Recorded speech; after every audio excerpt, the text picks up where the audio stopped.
My name is Todd. I'm your host for The Laundry List. Welcome back. Hope you had a great week. I had a phenomenal week out here in Laguna Beach and enjoying the ocean air, people, meditation, getting ready to watch Wimbledon. Very excited. Very excited. Blake will be out here next week for 10 days. So I'm excited to have Blake out. And we got a special guest today. Very excited to hear his story and talk about his journey through getting to know himself and finding his true self and nurturing that inner child that we talk about a lot on this podcast.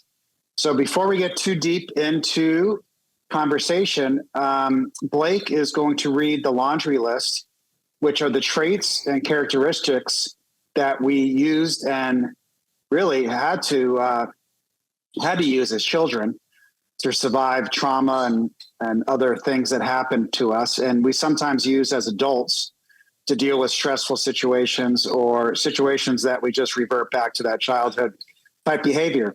So we're going to read the laundry list. And then after that, we're going to read the promises, which happens to coincide with doing the work. And you get the other side of the laundry list, which are the promises. So take it away, Blake. All right, so this is the laundry list. 1, we became isolated and afraid of people and authority figures. 2, we became approval seekers and lost our identity in the process. 3, we are frightened by angry people and any personal criticism. 4, we either become alcoholics, marry them or both, or find another compulsive personality such as a workaholic to fulfill our sick abandonment needs. 5, we live life from the viewpoint of victims and we are attracted by that weakness in our love and friendship relationships. 6, we have an overdeveloped sense of responsibility, and it is easier for us to be concerned with others rather than ourselves. This enables us not to look too closely at our own faults, etc. 7, we get guilt feelings when we stand up for ourselves instead of giving in to others. 8, we became addicted to excitement. 9, we confuse love and pity and tend to love people we can pity and rescue. 10, we have stuffed our feelings from our traumatic childhood and have lost the ability to feel or express our feelings because it hurts so much. Denial. 11, we judge ourselves harshly and have a very low sense of self-esteem. 12, we are dependent personalities who are terrified of abandonment and will do anything to hold on to a relationship in order not to experience painful abandonment feelings, which we receive from living with sick people who were never there emotionally for us. 13, alcoholism is a family disease, and we became para-alcoholics and took on the characteristic of that disease, even though we did not pick up the drink. 14, para-alcoholics are reactors rather than actors. Excellent. Thank you, Blake. And now why don't we read the promises, which is what we get after doing some of the work that we talk about on the laundry list. All right. Give me 1 second. We're also building a laundry list website that Sarai is doing, and we should have that done here in the next week or two. And you can find you can find the episodes you want on our podcast on the website, or you can just learn a little bit about us and what we're about. So look for that, thelaundrylistpodcast.com. Perfect. So this is that we talked about what we have, and this is what we get. 1, we discover our real identity by loving and accepting others. 2, our self-esteem will increase as we give ourselves approval on a daily basis. 3, fear of authority figures and the need to people please will leave us. 4, our ability to share intimacy will grow inside us. 5, as we face our abandonment issues, we'll be more attracted by strengths and become more tolerant of weaknesses. 6, we will enjoy feeling stable, peaceful, and financially secure. 7, we will learn how to play and have fun in our lives. 8, we will choose to love people who can love and be responsible for themselves. 9, healthy boundaries and limits will become easier for us to set. 10, fear of failure and success will leave us as we intuitively make healthier choices. 11, with help from our ACA support group, we will slowly release our dysfunctional behaviors. 12, gradually with our higher powers' help, we will learn to expect the best and get it. Expect the best and get it. All we have to do is ask our higher power for some help. Thank you, Blake. I always like hearing the promises. It puts me in a good mood and gives me a hope and excitement for the future and for the present, for that matter. So with that, I would like to welcome Harris. Harris is someone who I've recently met and excited to get to know a little bit better. And it seems like he identified with the laundry list and is doing the work to get the promises in his life. So welcome, Harris. Thank you very much. So Appreciate you coming on. I'd love to get to know you and hear a little bit about how you got involved with the journey that we're all on here, and the work you're doing, and some of the relief and the promises that have come true in your life. You got it. So I'll give you a brief background. I got into recovery from substance use in 1992. I became addicted to my pain medicine after I had been through a couple of accidents and ruptured a disc in my neck. I was in my surgical training back then. And so I went through residential treatment, and then I was able to finish my training. And I really got into doing 12-step, primarily Alcoholics Anonymous. I remember having a conversation with the psychiatrist I was working with. And this was the first time that I wasn't bullshitting my psychiatrist. I was being honest. This is the first time I was actually rigorously honest. I never even understood that term. And I said to him, and they told me no dating, no girlfriends for a year. And I said, that's going to be impossible. But I did do it. And I said, when this starts, I'm going to go down, I think, because I had already experienced abandonment.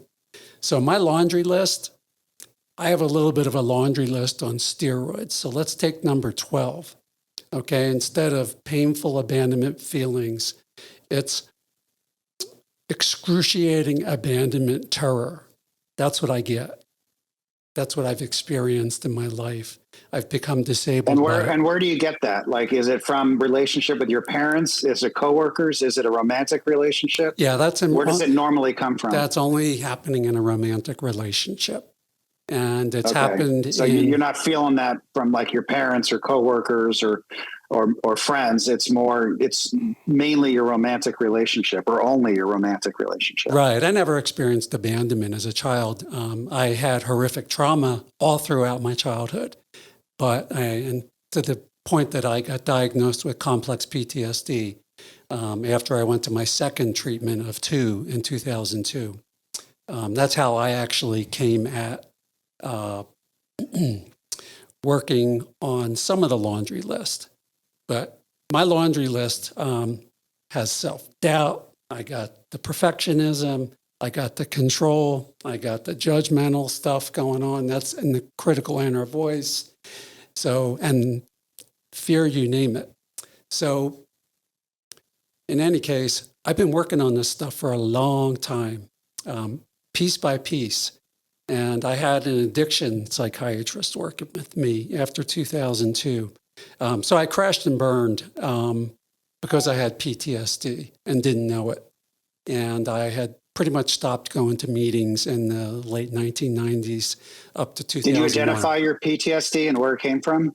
I did, totally from my childhood, completely. And anything that pops up when you think about the PTSD that happened in childhood, like event or two, like that, boom, that was, something that was very traumatic and caused PTSD. Well, we call it complex PTSD because it was chronic, recurrent, and it just kept happening. I mean, there was always somebody around, but there was rarely anybody present. But I can tell you, my mother broke my leg when I was 9 months old. My first memory was my father taking me into the back room and spanking me and causing absolute terror for me. That's my first memory. And I remember walking the streets of Philadelphia, 4 years old. Nobody was there. And then my father married an alcoholic, drug addict woman when I was 6 years old and had us come live with him. And she used to try to commit suicide on about a monthly basis. So I used to wake up in the middle of the night to blood and police and ambulances, things like that. One of the things that I didn't know about was after I came back from treatment in 2002, my mother sent me a bunch of pictures I had drawn when I was 6 years old. There was 10 of them. And I handed them to the psychiatrist, and he laid them on the ground, and he said, "Oh, no." So he said, "Who are these?" It was naked women. And they were all the same person. They were my stepmother. So my stepmother sexually abused me. So that happened. So then my father left my stepmother for my 4th grade year. I had actually a good year of my childhood, went to live with my mother. Then he got her pregnant. He was addicted to her. So the love and sex addiction runs in the family. So anyway, Yeah. so more and more of That's that trauma just kept going on and definitely on. a qualification. Yeah. So I appreciate you being vulnerable and opening up about that. So you had your second, your second attempt, or therapist kind of tell you about some of this stuff, and kind of how did it lead you into recovery from as an adult child and from the trauma of your past? Well, one of the things that we got to know about me is I had this very strong response to authority figures. And I started talking about bullying. In 9th grade, I had my arm in a brace, and I was bullied the whole year. And my father was the other bully.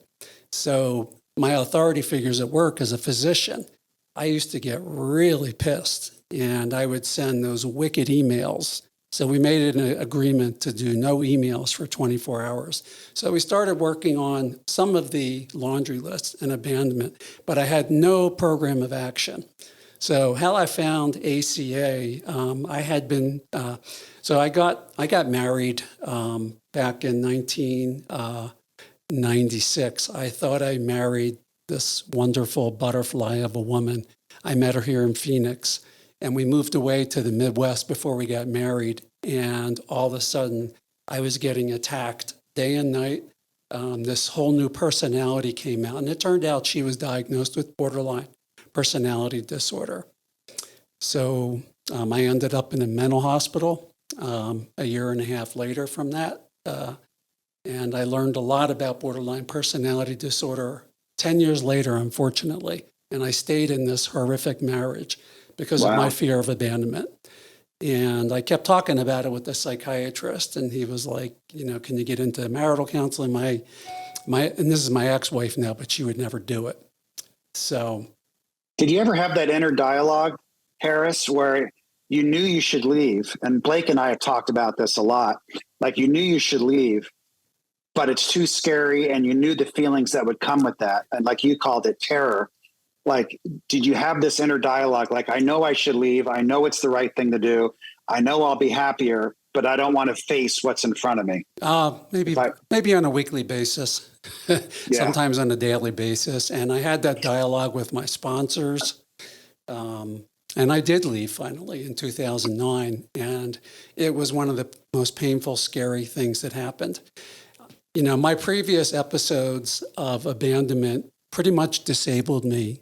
I had such a hard time working as a physician. This happened in my residency training. It happened in college. I went from being a terrific student to barely being able to study. But the real abandonment came with my ex-wife and her abuse of me. And how'd you get through that? I mean, counseling, medication, 12-step groups. I mean, how'd you get through that? All of the above. And in 2010, my AA sponsor sentenced me to a year of men's group Al-Anon. Unfortunately, Al-Anon didn't really hit the problem. It hit some of the periphery, and I'd already been working on some codependency issues that they were talking about in there, but it didn't hit the abandonment. And, abandonment has been something that has dominated my life. It has kept me stuck in relationships. Number 4 and number 12 on the laundry list are me, to a T. And I'm 61 now, and I feel like I've given up so many good years of my life. So I got divorced from my wife. I got involved in 2014. That took a long time. We got back together again. We did marital counseling. And I wanted her to, if you don't know anything about borderline personality disorder, by the way, the two most popular books, one of them is Stop Walking on Eggshells. The other one is I Hate You, Don't Leave Me. That kind of tells you what borderline personality disorder is about. And I can relate to both of those. yes, both of those topics. Yeah. And almost all of the women I've had significant relationships have either been borderline or had significant characteristics of borderline. So let me tell you how I got into ACA. I was single and I was living in Albuquerque in 2016. There was a guy I used to go to Al-Anon with, and he was a guy who could not stay sober for more than 6 months. And I watched this go on for 13, 14 years. He had the same stuff, the abandonment. And I run into him. We hadn't seen each other in a couple of years. And I said, "You look great." And he said, "I'm 3 years sober." And I said, "What's your secret?" He said, "I'm going to this program, ACOA. I said, "How about if I go with you?" And I did. And when I heard the laundry list, I knew I was home. You know, when I first walked into AA, I kind of felt like I was home. But when I heard the laundry list, it spoke to me. Everything, every one of those issues I had either been working on or I still needed to work on. So I have tried to fix more sick women. Let's put it this way. Back in 1994, was the first time I was diagnosed with a broken picker with an eye, right? So, and I was involved with somebody who probably had borderline personality disorder, and it was taking me to my knees. And there was a group of guys from my men's group that helped extricate me out of that relationship.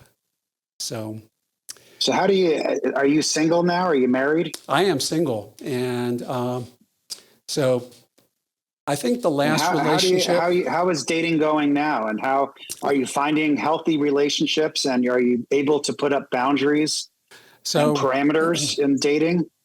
So let me tell you, after I moved here to get back with my ex-wife, we had been seeing each other long distance, and it didn't work out. And I remodeled the house. I was here for a couple of years, stayed here through the pandemic.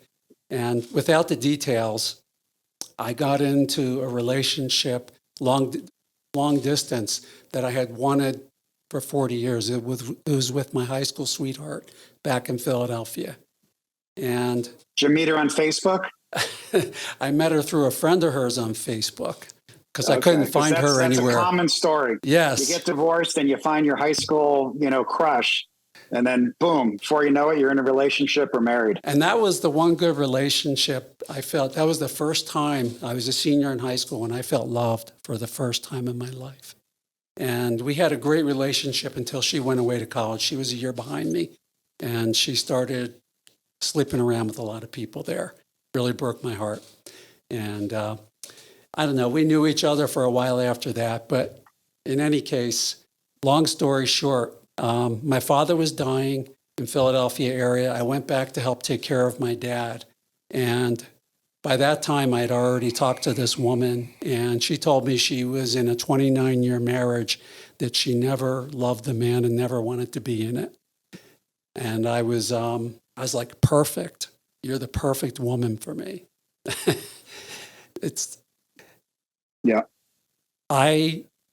I over the years have ignored every red flag, and I've seen them. I'm a smart guy.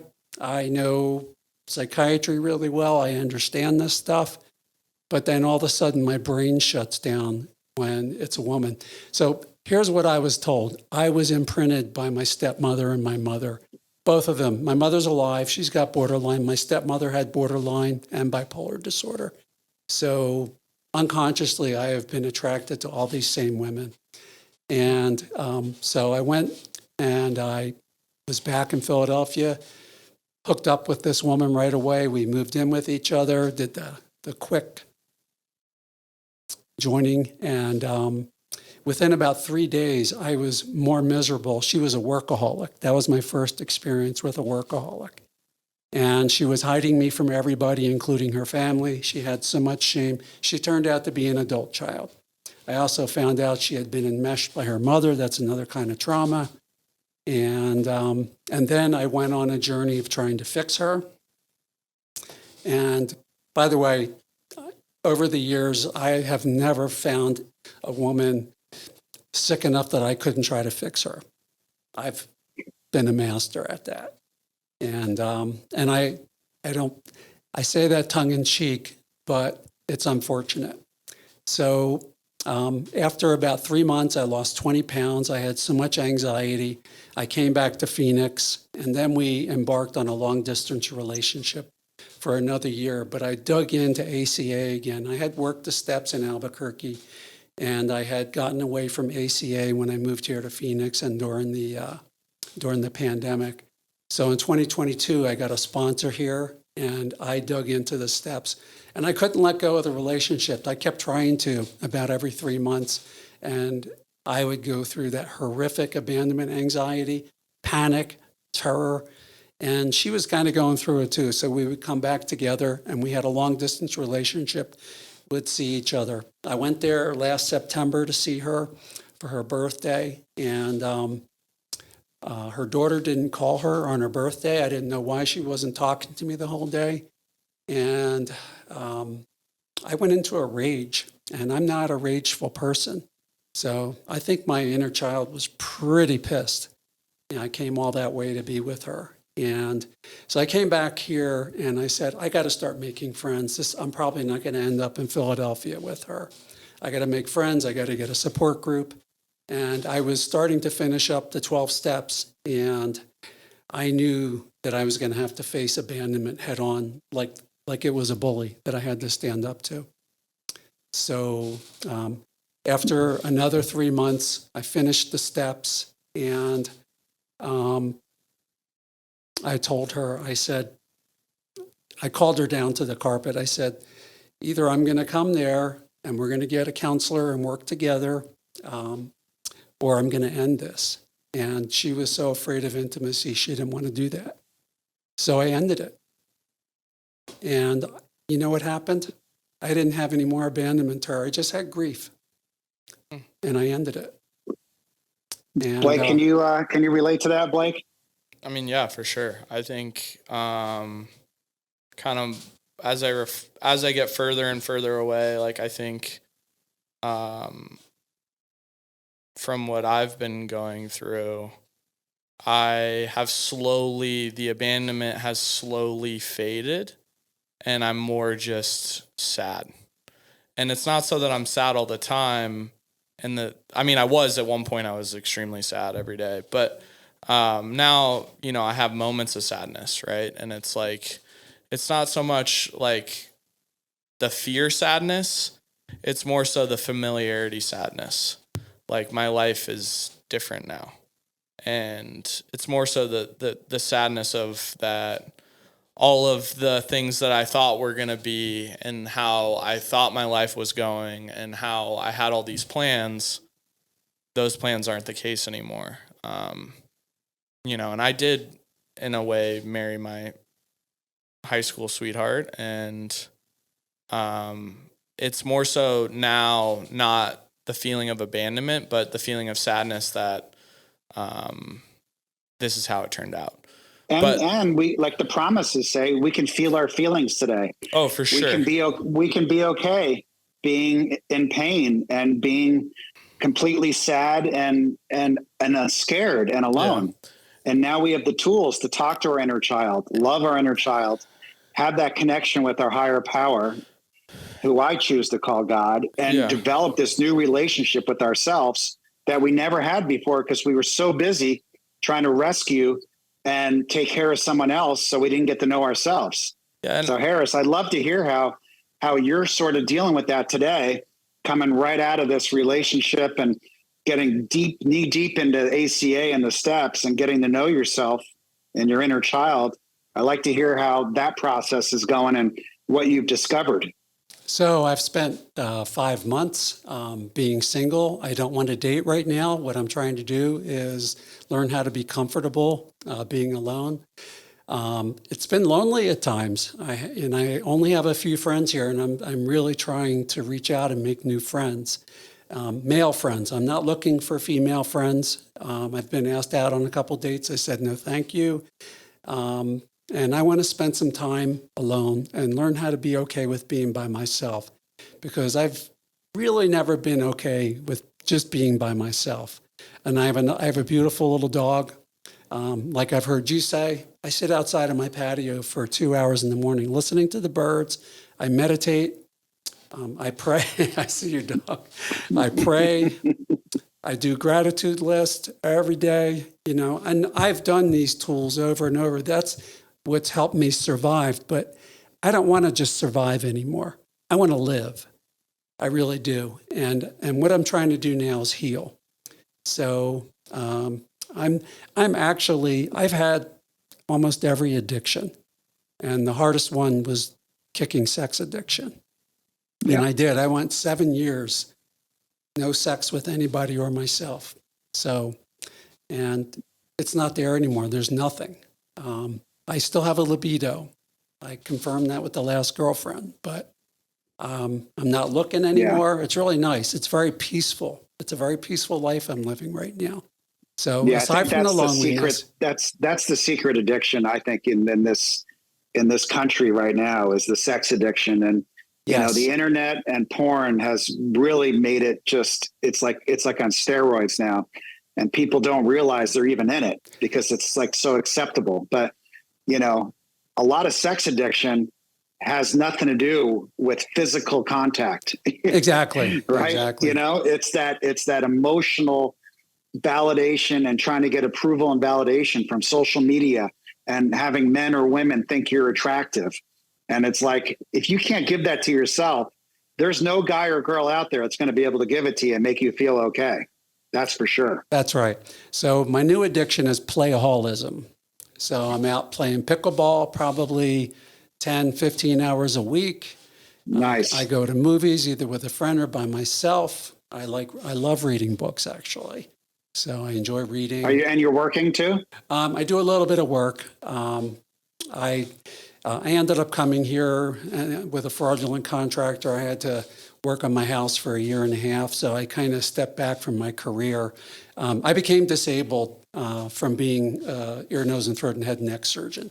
I had a chronic disease, a physical disease, but eventually I became a drug policy analyst and advocate in New Mexico. I did that for 9 years, so I still do it part-time there on a consultant basis. And I'm doing a little bit here, but I'm really just trying to have a good time right now and make friends. Well, one of these days, Harris, I'll have to tell you about my health anxiety that had to deal with my sinuses and ear, nose, and throat. So my ear, nose, and throat doctors will laugh and tell you all about it. But I was in a 12-month health anxiety that was as strong as any addiction I've ever had. There's a condition called sinus anxiety, or I forget. There's actually a condition where people have like a paranoia about it. Yeah, I had that. Yeah, it's pretty wicked. There's a great book out there called "It's Not All in Your Head," and but that was a doozy. That was a doozy. But like we talk about on this podcast all the time. It doesn't matter if it's sex addiction. It doesn't matter if it's, a health anxiety, alcohol, drugs, codependency. It's all the same shit. It's all that we aren't comfortable with ourselves and don't have a connection with our higher power or God. And we're looking for outside stimulus somehow to make us feel better, to fill that hole. The guy, the girl, the flirting on social media, the blah, blah, blah. It's like we're trying to fix that hole so deep in our heart that we don't realize that nothing's going to fix that. Nothing. And we got to do the work ourselves. And that's why I love doing the steps in ACA, is because it really does get down to the root of it. Like, look, I know I was fucked up. Here's what happened. But now what am I going to do about it? Right? What am I going to do about it now? And it gives us the tools, the meditation, the mantras, the helping others, the solitude, the exercises in solitude, to be happy and healthy and play, like you just mentioned, like play and learn to enjoy life. I do. And I go to a lot of meetings. I do service. I run a meeting. At this point, I do as much as I can for it. And I sponsor guys in ACA. I sponsored a lot of guys in AA, but sponsoring guys in ACA is a little different. And I really enjoy I it. prefer it myself. Yeah. Yeah, me too. So E3. I keep busy doing things really just that I enjoy at this point. I spent so much energy trying to, I would call it help this woman, but it was really, that was a euphemism for fixing. And ultimately, again, it failed. I've never been successful at fixing anybody. So No, it'll fail every time. It's impossible.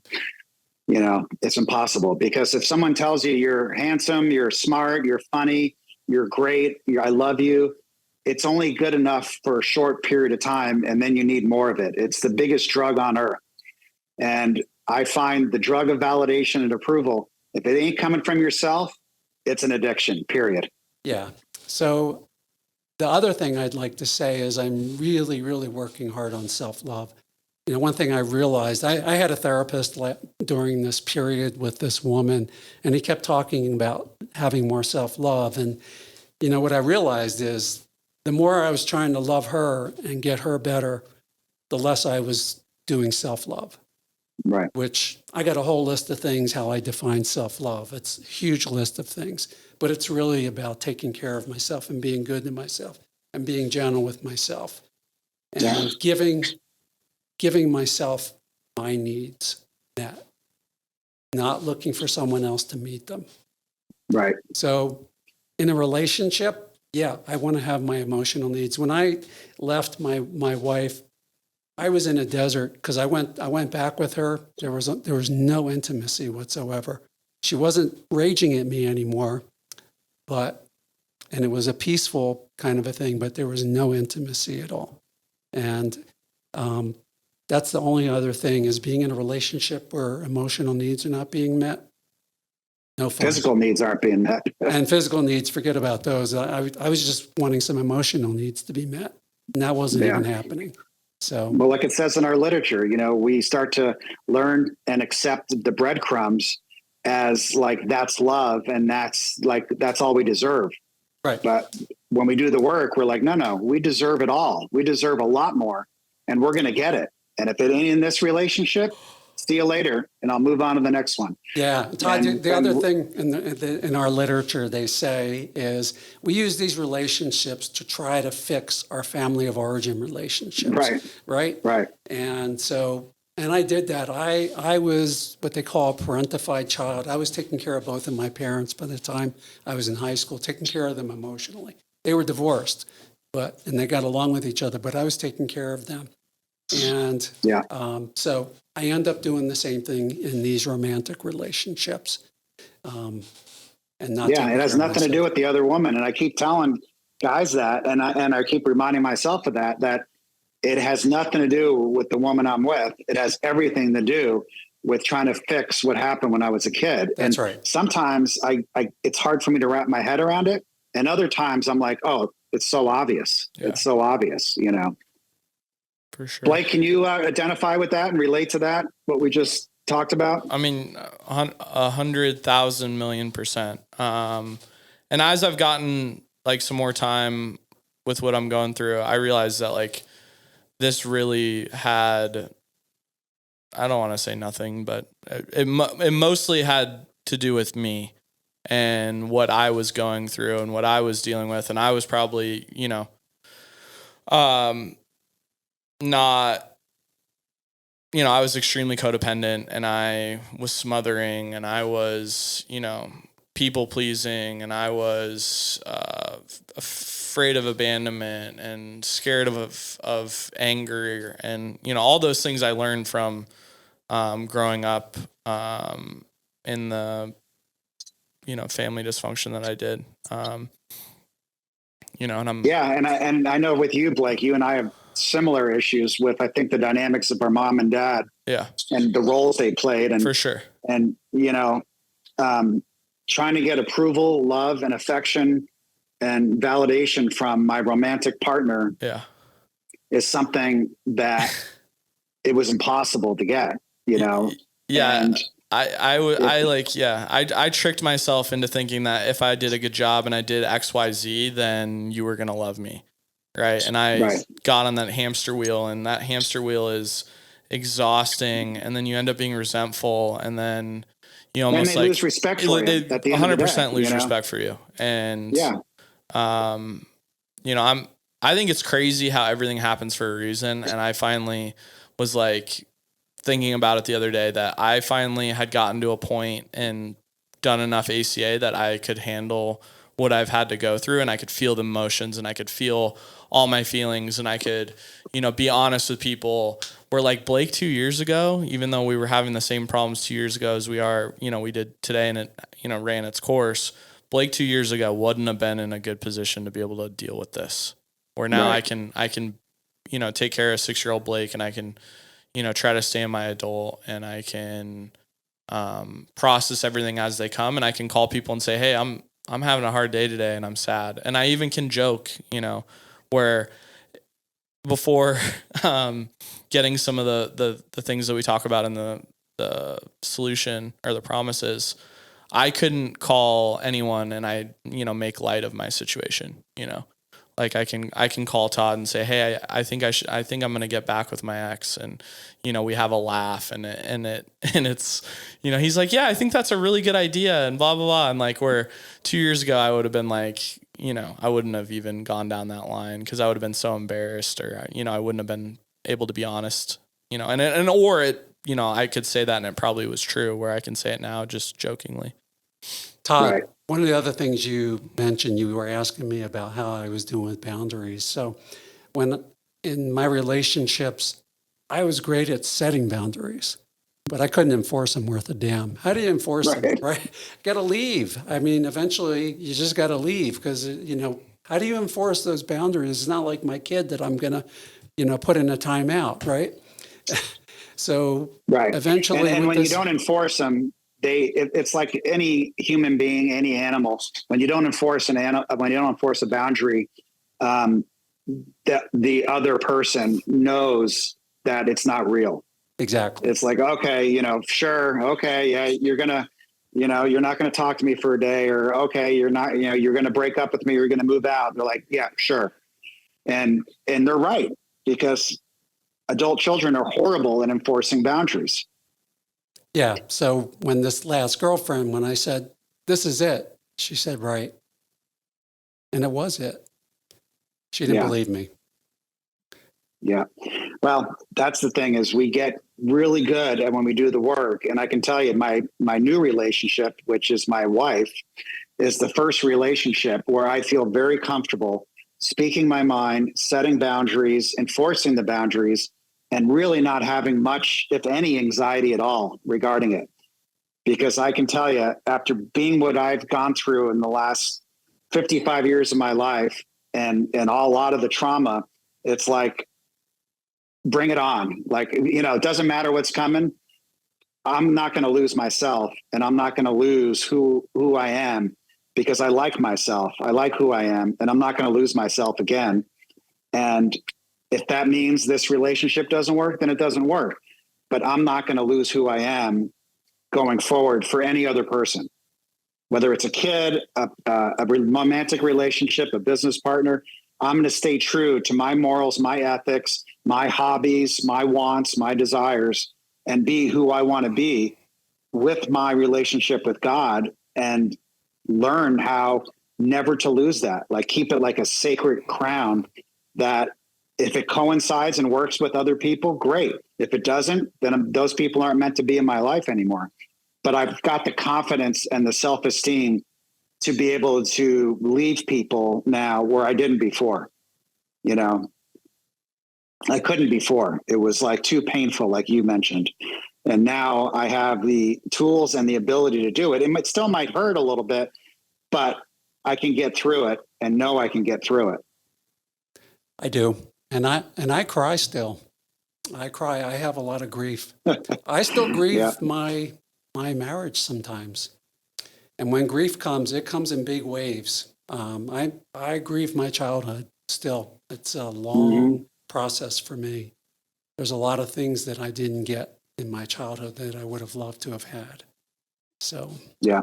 And then we can start to replace some of those now, and give ourselves some of those moments that we didn't have as a kid. And like you said, playing pickleball, playing with your dog, crying. I mean, shit, I wasn't really allowed to cry. Me neither. I've cried more in this last 6 months than I've cried my whole entire life.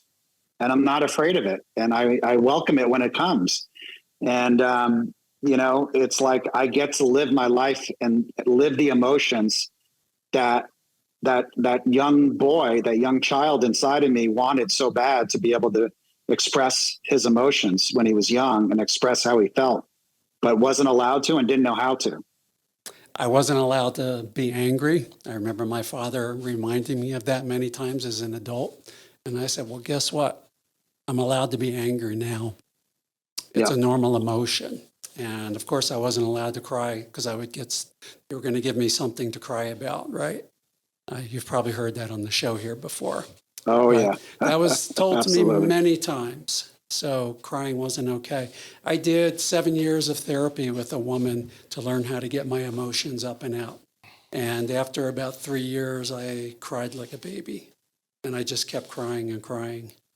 Mm-hmm. And it was, I don't know what the word is, but it just gave me remarkable relief. That's wonderful.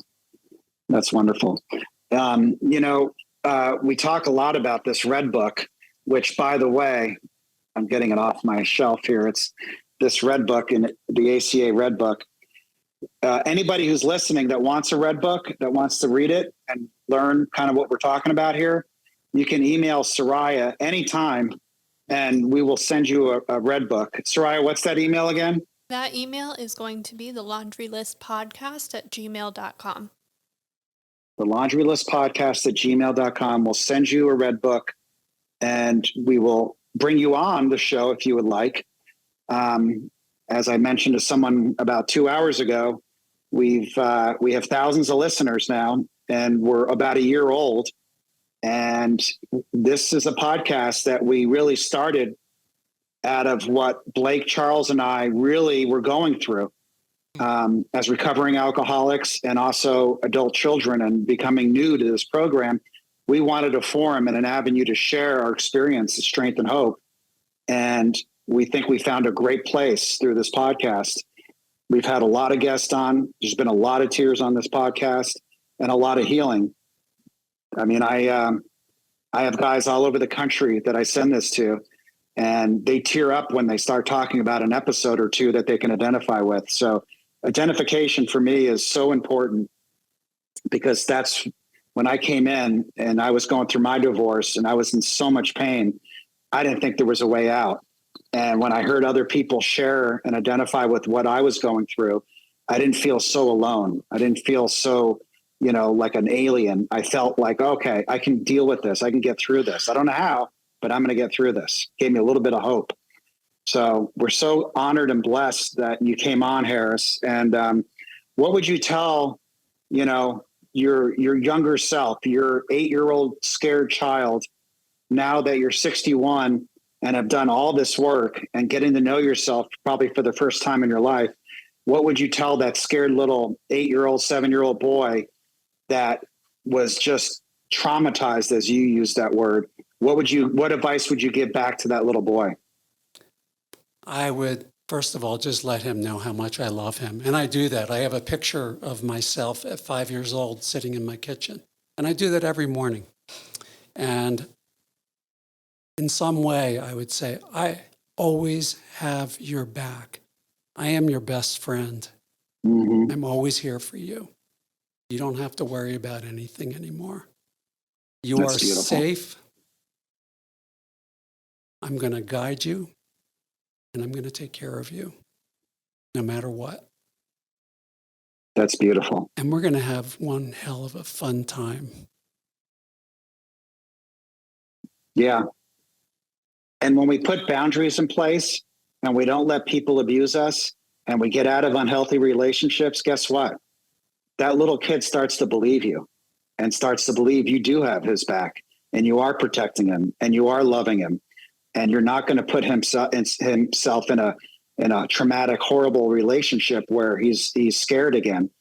And that's the beauty of doing the action part of it. I mean, it's one thing to say it to our little hurt little boy, but it's another thing to actually put it in action and act like that. And that's where the trust and the love and that bond comes between, our adult self and our scared little boy who eventually doesn't become so scared anymore. Well, I have an starts to opposite trust us. visual of me handing him over to this woman and saying, no, don't do that. I pull him back like this. Yeah. I won't do that to you. Yeah. Well, thank you for coming on, Harris. We'll check back in with you maybe in 6 months and kind of see how you're doing and where you're at. But I know you gave our listeners a lot of hope and a lot of tools to help them through some of these trying times. And, there is hope out there, and it does get better. This too shall pass if you do the work, right? If you do the work. And there's a lot of love out there too. A lot of love underneath all that. And it comes to fruition. It comes to the surface. So thank you for coming on. Really appreciate it. Please rate us, give us reviews. You can find us on Spotify, Apple, YouTube, wherever you get your podcast. And we appreciate you being with us on the Laundry List. And happy 4th of July. And we will see you next week on the Laundry List.